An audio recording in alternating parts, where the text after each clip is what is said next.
Commander Ji-hoon rubbed his tired eyes and looked at the screen again. The numbers still didn't make sense. 3 days ago, space was empty. Now, 47 massive ships floated at the edge of their solar system like sleeping giants. Each one was bigger than Seoul, made of some kind of crystal that seemed to pulse with its own light. "Sir, you need to see this," Captain Minji called out, her voice shaking slightly. She was the best communications officer on the station, never lost her cool. But today was different. Today, something had her scared. Ji-hoon walked over to her station, his boots echoing in the quiet command center. The orbital defense station, Taek-guk, had been humanity's pride for 20 years. Built after the asteroid scare of 2089, it was supposed to protect Earth from space rocks and maybe someday alien visitors. Nobody expected visitors like these. "What are we looking at?" Ji-hoon asked, though he already dreaded the answer. "Energy readings are off the charts," Minji replied, her fingers dancing across holographic displays. "These ships are putting out more power than our entire global grid. And sir, they're not responding to any of our signals.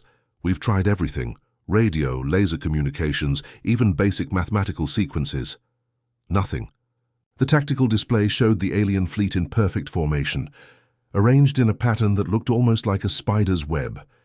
Each ship was unique, some shaped like massive crystals, others looking like twisted metal trees.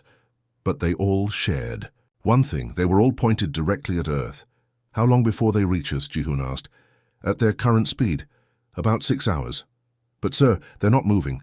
They're just waiting." Far beyond their detection range, inside the largest crystalline vessel, something ancient stirred. The Velkari had been hunting across the galaxy for over 10,000 years. They had consumed the life force of countless worlds, turning thriving planets into dead rocks floating in space. Their leader, a being called the Prime Harvester, stood 20 feet tall with a body that looked like living diamond. Tendrils of pure energy writhed around its form like hungry snakes. The Prime Harvester's consciousness touched the bioscanners, tasting the life energy emanating from the blue-green world before them. So much life, so much delicious, untapped energy. The planet teemed with billions of organisms, but one species dominated: bipedal mammals that had somehow learned to use tools and build machines. Primitives, the Prime Harvester communicated to its lesser beings through pure thought. They have barely left their world. Their technology is crude. "This harvest will feed us for centuries." The other Velkari aboard the fleet shared its hunger. They had been traveling for decades since their last feeding, and their crystalline bodies were growing dim. But this world would change everything. They could sense the emotional energy radiating from the planet: fear, hope, love, anger. All of it would soon belong to them. Back on Earth, alarms were ringing in every major city. General Do-hyun sat in the Crisis Command Center, buried deep beneath Seoul, surrounded by screens showing military installations across the globe. He had fought in 3 wars and survived 2 alien contact false alarms, but this felt different. This felt real. "Report," he barked as his staff rushed around him. "Sir, we've confirmed 47 vessels, each measuring between 2 and 5 kilometers in length," reported Colonel Sumin. "They appeared simultaneously, no warning. Our deep space sensors showed nothing until they were just there." "What about our defenses?" "All nuclear-capable nations are on high alert. We've got orbital platforms armed and ready, but sir—" She paused, looking uncomfortable. "Our weapons are designed for human conflicts. We have no idea if they'll even scratch these things." Do-hyun nodded grimly. Humanity had always been good at fighting each other, but this was uncharted territory. Still, they weren't helpless. The species that had survived ice ages, plagues, and world wars wasn't going to roll over without a fight. In Moscow, Dr. Yuna was already working with an international team of scientists, trying to understand the alien technology. In New York, the United Nations held an emergency session. In Beijing, military strategists worked around the clock planning defense scenarios. Across the world, ordinary people looked up at the sky and wondered if they would see tomorrow. But the Velkari had made one crucial mistake. In all their thousands of years of hunting, they had never encountered a species quite like humans. They had fought civilizations with better technology, stronger bodies, even some with limited psychic abilities. But they had never met a species that responded to existential threats by getting angry instead of afraid.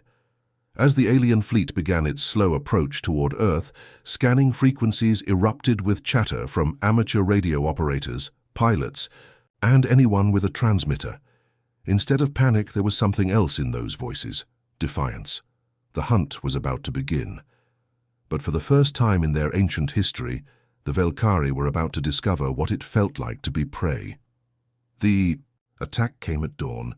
No warning, no declaration of war, just death falling from the sky like rain. Lieutenant Hywan was drinking coffee in her barracks when the first energy beam hit downtown Seoul. The entire building shook, and every electronic device went dead. At once, through the windows, she could see a massive crystalline ship hovering over the city, its surface crackling with purple lightning. "All units, this is not a drill," her radio crackled back to life. "Unknown hostiles are attacking major population centers worldwide." Hywan grabbed her gear and ran outside. What she saw made her stomach drop.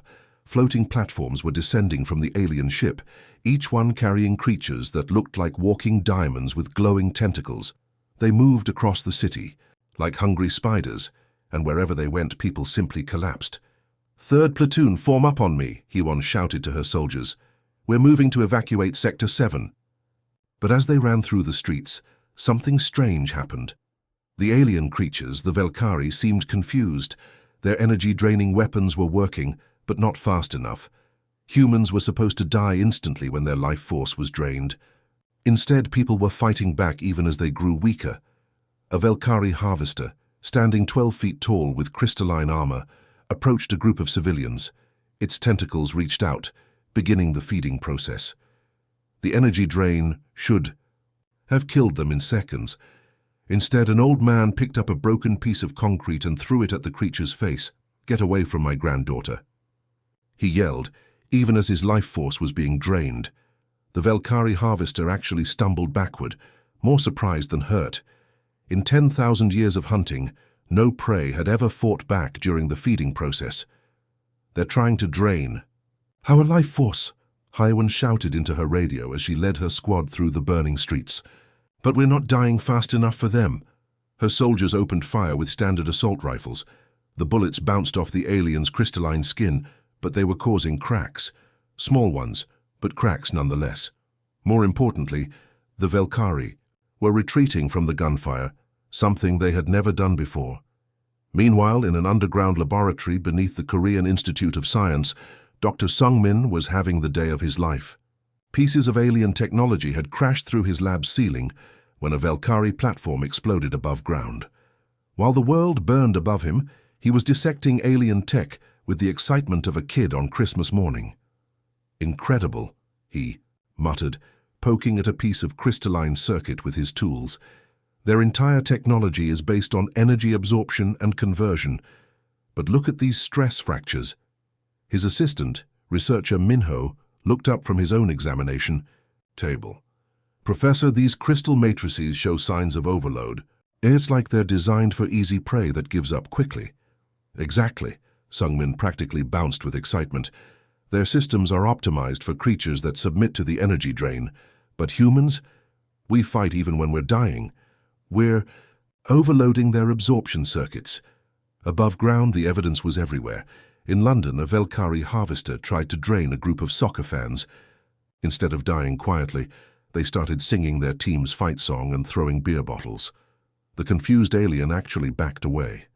In Mumbai, a street vendor continued trying to sell food to evacuating crowds, even as a harvester drained his energy.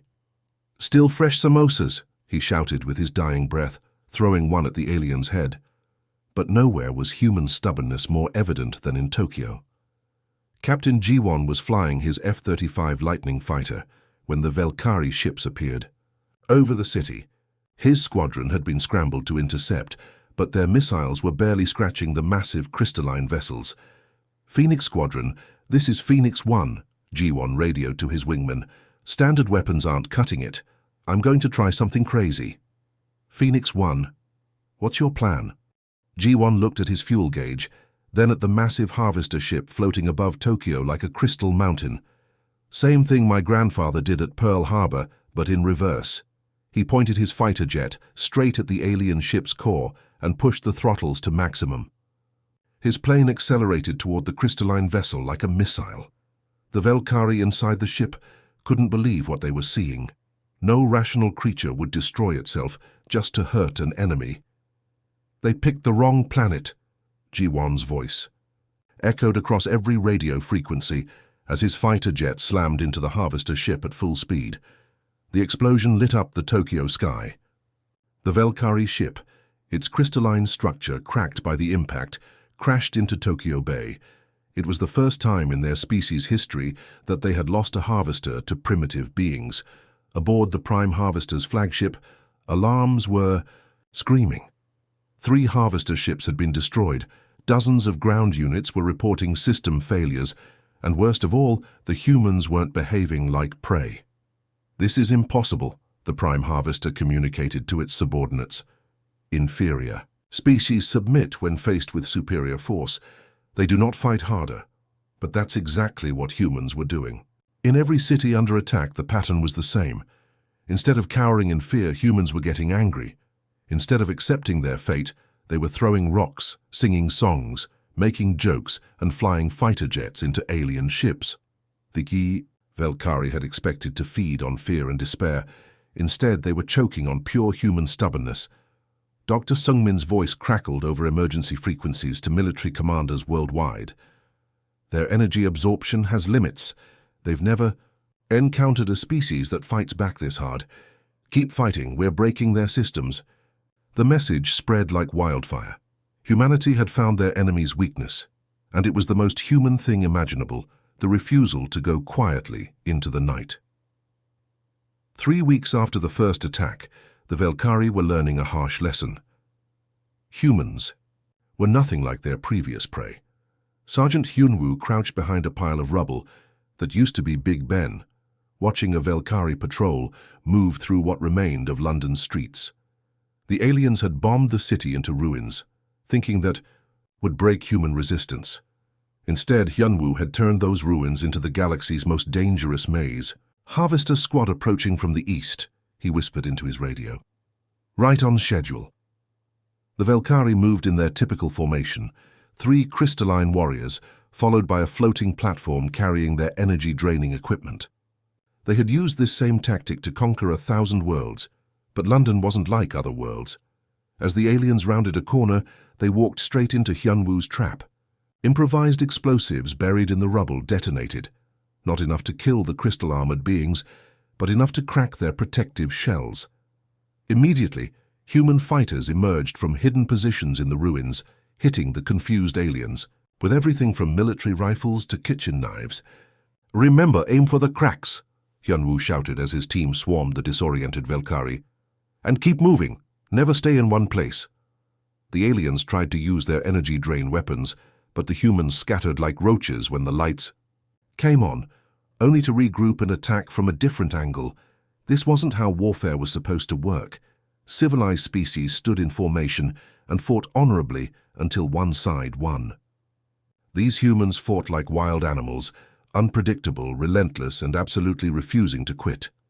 Meanwhile, in a hidden bunker beneath Seoul, hacker Yoonji was having the time of her life. While the world fought the Velkari with bullets and bombs, she was fighting them with code and curiosity. Her underground lair was filled with captured alien technology, jury-rigged computers, and enough energy drinks to power a small city. "Come on, you crystal-brained idiots," she muttered, her fingers flying across 3 keyboards at once. "Let me into your network." The Velkari communication system was unlike anything she'd ever seen. Instead of radio waves or data packets, they used something that looked like crystalline resonance patterns. It should have been impossible for a human to crack, but Yoonji had spent her teenage years breaking into government databases for fun. Alien networks were just another challenge. "Got you," she shouted as she finally broke through their encryption. Suddenly her screens filled with alien chatter, tactical updates, resource reports, and most importantly, their confusion about human behavior. "They don't understand us at all," she reported to the resistance command. They keep calling us anomalous prey and behavior-deviant organisms. I think we're breaking their brains. She started feeding false information into their network, fake troop movements, imaginary weapon installations, and completely made-up battle plans. The best part was that the aliens believed it all because they couldn't imagine prey species being clever enough to lie to them. In a makeshift workshop in downtown Seoul, engineer Minsu was surrounded by alien technology and human volunteers. He had started with just a few pieces of crashed Valkyrie equipment. Now, 3 weeks later, his workshop looked like a mad scientist's laboratory crossed with a garage sale. "Hand me that crystalline resonator," he called to his assistant, technician Jae-hun. "I think I figured out how their energy weapons work." "Ah, you sure this is safe?" Jae-hun asked nervously as Minsu connected alien crystal circuits to a car battery. "Probably not," Minsu admitted cheerfully, "but that's never stopped us before." The improvised weapon hummed to life, crackling with the same purple energy the aliens used. It wasn't as powerful as the original, but it worked. More importantly, Minsu understood why it worked. "They hunt like ambush predators," he explained to General Do-hyun during their daily briefing. "Quick strike, overwhelming force, expecting instant victory. But we're marathon runners. We don't sprint, we outlast." General Do-hyun nodded thoughtfully. "So we make this a long war." "Exactly. Every day we survive, we get stronger. Every day they stay here, they get more frustrated. Ambush predators aren't built for persistence hunting." The proof was everywhere. In New York, resistance fighters led by Captain Sumin had turned the subway system into an underground highway, moving supplies and fighters faster than the aliens could track them. In Berlin, Dr. Hayen's medical teams had figured out how to treat energy drain injuries, keeping human fighters in the battle longer than the Valkyrie thought possible. But it was in Moscow where the real revolution was happening. Dr. Yuna had transformed her research facility into a global command center, coordinating resistance efforts across 6 continents. Her team worked around the clock, analyzing alien weaknesses and teaching other human cells how to exploit them. "The key is unpredictability," she explained during a worldwide broadcast to resistance cells. "They expect us to behave rationally, to make logical military decisions. Instead, we do whatever they don't expect." Her strategies were spreading faster than the aliens could adapt. In Australia, human fighters started using trained dogs to detect Valkyrie ambush sites, something the aliens never saw coming because they couldn't imagine prey species cooperating with other animals. In Canada, resistance fighters began using snowmobiles for hit-and-run attacks, disappearing into blizzards that the heat-sensitive aliens couldn't follow. The Valkyrie were learning that humans didn't just fight differently, they thought differently. When faced with superior technology, humans didn't surrender, they stole it. When outnumbered, they didn't retreat, they got creative. When their cities were destroyed, they didn't despair. They used the rubble as weapons. Status report. The Prime Harvester demanded from its flagship, growing more frustrated by the day. "The harvest continues to experience complications," reported a subordinate, afraid to deliver bad news. "Human resistance remains unexpectedly persistent.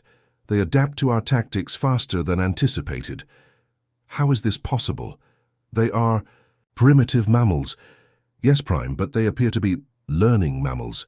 For the first time in its ancient existence, the Prime Harvester felt something it had never experienced before: doubt. These humans were supposed to be easy prey. Instead, they were turning into something the Valkyrie had never encountered in 10,000 years of hunting.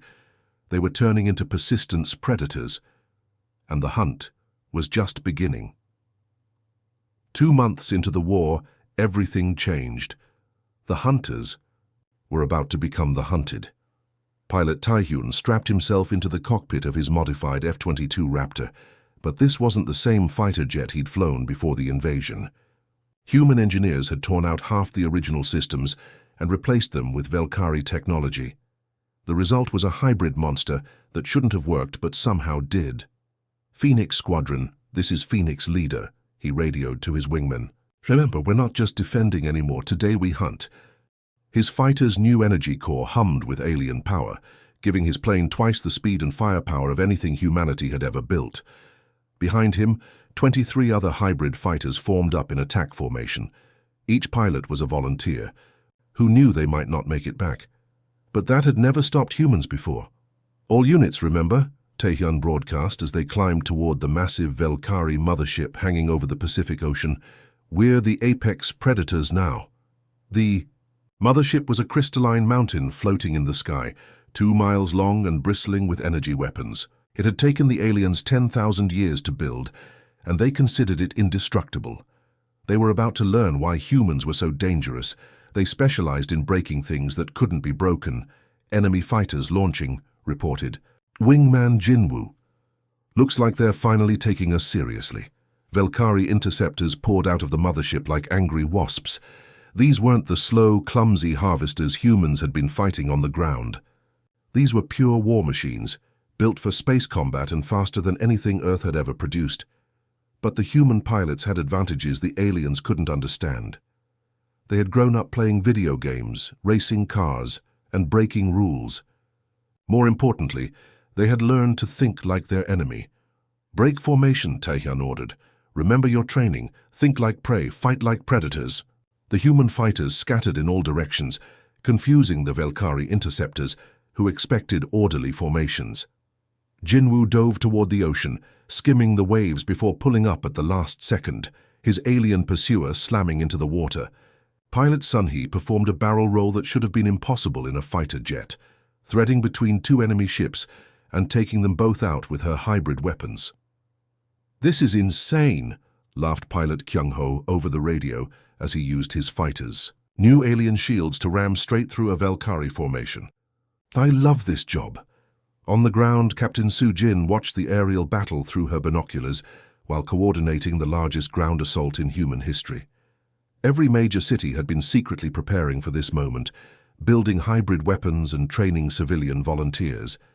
"All ground units, this is Hammer Command," she broadcast. "Phoenix Squadron has their attention. Time to hit them where it hurts." Across the globe, human forces emerged from hiding like an army of ants. In Tokyo, Engineer Minsu's hybrid tanks rolled through the streets, their alien energy cannons targeting Velkari ground installations. In London, Sergeant Hyunwoo led his urban fighters in coordinated strikes against alien landing platforms, using the ruined city as their weapon. The key aliens were experiencing something they had never felt before. They were being hunted by their own prey. "Impossible!" screamed the Prime Harvester from its command throne. "How are they using our technology against us?" "The humans appear to have adapted our systems," reported a terrified subordinate. "They have somehow integrated our energy cores with their primitive machines. That should be impossible. Our technology is biologically locked." "Yes, Prime, but they bypassed the biological locks by using their own dead as conduits." The Prime Harvester fell silent. These humans had used their own fallen comrades as bridges to connect alien and human technology. It was resourceful, horrifying, and absolutely brilliant. The Velkari were facing something they had never encountered, a species that turned tragedy into weapons. In her command bunker, communications specialist Heun was having the best day of her life. Her screens showed tactical data from every battlefield on Earth, and she was broadcasting human innovations to resistance cells in real time. "Attention all units," she transmitted on secure frequencies. "London reports that concentrated EMP bursts can disrupt Velkari shield harmonics. Tokyo confirms that their energy weapons overheat after sustained fire. Moscow has verified that their command systems use predictable frequency patterns. Within hours, human fighters worldwide were exploiting these weaknesses. In Sydney, resistance fighters used modified car engines to generate EMP pulses, shutting down alien hover platforms. In Cairo, snipers waited for enemy weapons to overheat before attacking. In Vancouver, hackers jammed alien communications using nothing but modified ham radios. The Velkari were discovering that humans didn't just adapt, they shared information. Every weakness one human found was instantly known by every other human on the planet. It was like fighting a single organism with 8 billion brains. Above the Pacific, Taehyun's squadron had fought their way through the enemy fighters and reached the mothership's hull.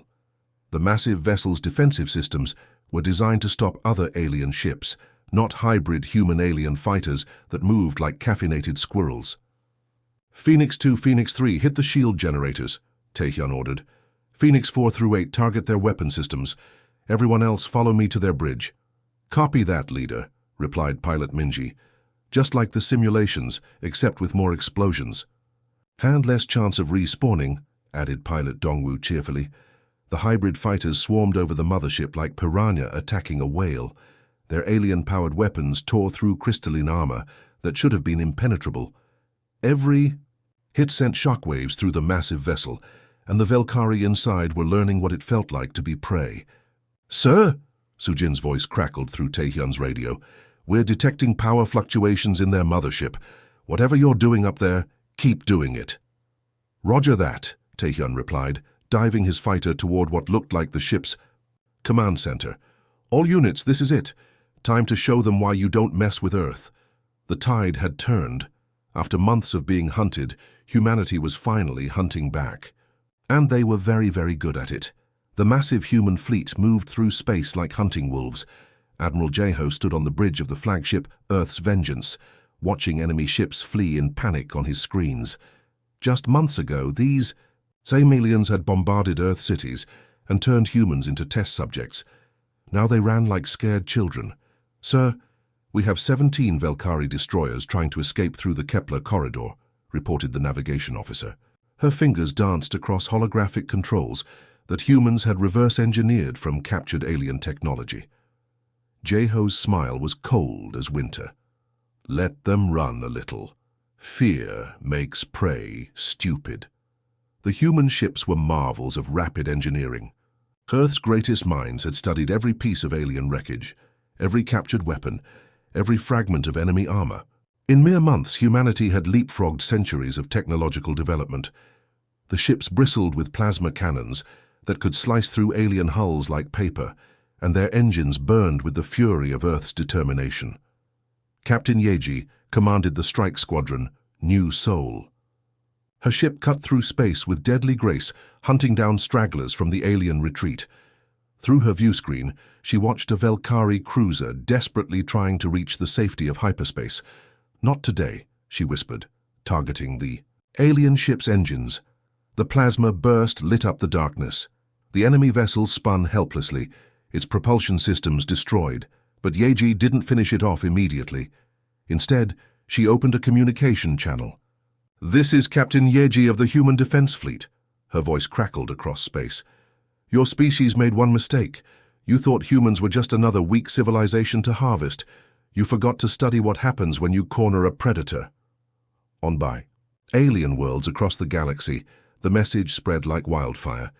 Species that had once considered humans primitive farm animals now locked their doors and strengthened their defenses. The Velkari, the galaxy's most feared hunters, had become the hunted.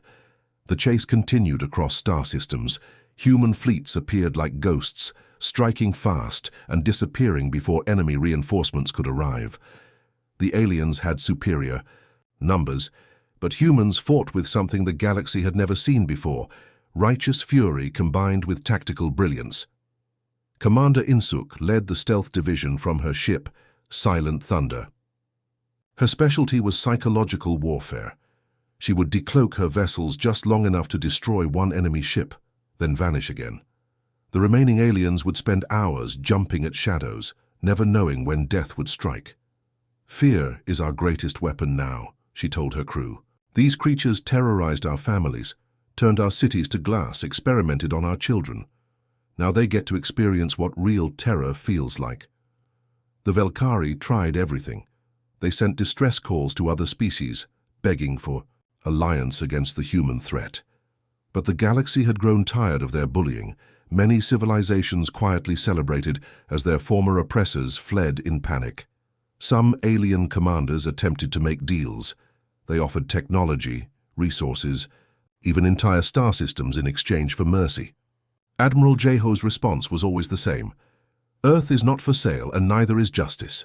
The final battle came at the edge of known space. The remaining Velkari fleet, nearly 200 ships strong, made their last stand near a dying star. They fought desperately, knowing their species' survival hung in the balance. But humans had learned more than just technology from their enemies. They had learned patience, strategy, and the art of coordinated warfare. The human fleet moved like a single organism, each ship perfectly positioned to support the others. Captain, Yeji's communications rang out across all frequencies as the battle raged. People of the galaxy, hear this.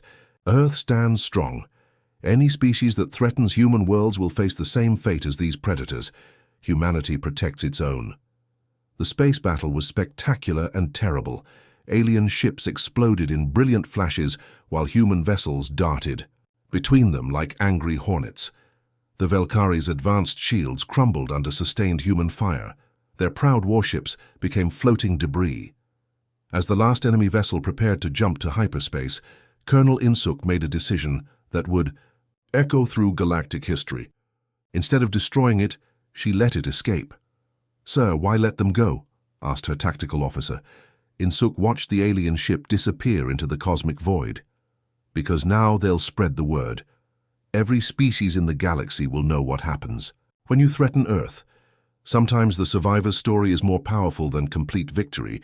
The human fleet regrouped near the dying star. Around them floated the wreckage of the once mighty Velkari armada. The galaxy's apex predators had been dethroned by the species they had tried to harvest. Admiral Jeho opened a channel to all human ships.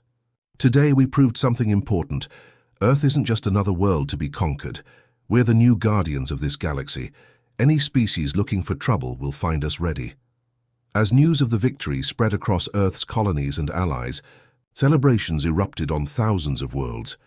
Humanity had not just survived their first contact with hostile aliens, they had emerged as the galaxy's new apex predators. The universe would never underestimate humans again.